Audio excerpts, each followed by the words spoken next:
नमस्कार, स्वागत है आप सभी का। मैं हूं आपके साथ अनुजा और आज बात एक और मुद्दे को लेकर।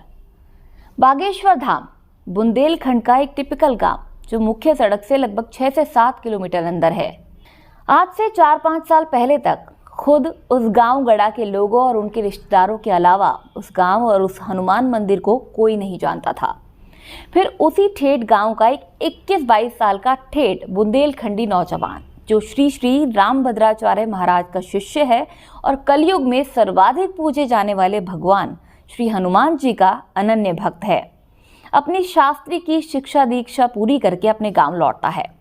ठेठ गांव का लड़का जिस गांव को कोई नहीं जानता था, उसने पिछले 4-5 साल में अपने औरा, वाक्पटुता, धर्म ज्ञान, कथा करने का रोचक अंदाज और भगवान हनुमान के आशीर्वाद से लोगों के मन में भगवान, हिंदू धर्म, सनातन और राष्ट्रवाद की एक ऐसी अलग जगानी शुरू की जिसमें ना कोई अगड़ा था और ना ही कोई पिछड़ा, ना कोई ऊंचा था और ना ही कोई नीचा। उसकी कथाओं में सिर्फ और सिर्फ धर्म था, सनातन था, हिंदू था, राष्ट्रवाद था। आदिवासियों के लिए जंगल में जाकर उनके बीच बैठकर राम कथा करना हो या सैकड़ों लड़कियों की हर साल शादी कराने का महायज्ञ है।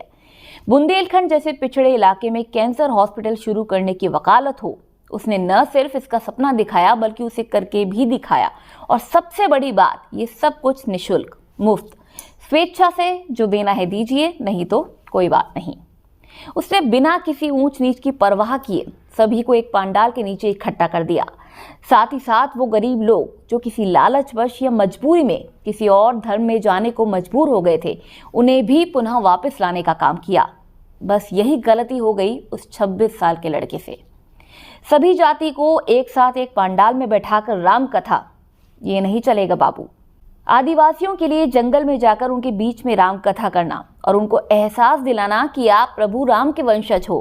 राम राम, इतना बड़ा घोर पाप, ये तो कतई नहीं चलेगा लड़के। धर्म परिवर्तन कर चुके लोगों को वापस लाने का जघन्य पाप, आप अपराधी हैं बाबा। जात पात, अगड़ा पिछड़ा को छोड़कर सिर्फ सनातन की बात करना और लोगों को उस पर चलने को प्रेरित करना। अरे पगला गए हो क्या धीरेन्द्र शास्त्री? खैर, 26 साल की उम्र में यदि इस अत्यंत पिछड़े हुए इलाके के बेहद ठेठ गांव से निकला ये लड़का जिसने खुद की प्रतिभा से अपना लोहा पूरे देश विदेश में मनवाया है, तो निश्चित है कि इसके ऊपर अत्यंत ईश्वरी कृपा है। और जिस पद पर ये आगे निकला है, तो ऐसे आरोप और कीचड़ उछलना तो महज एक शुरुआत है।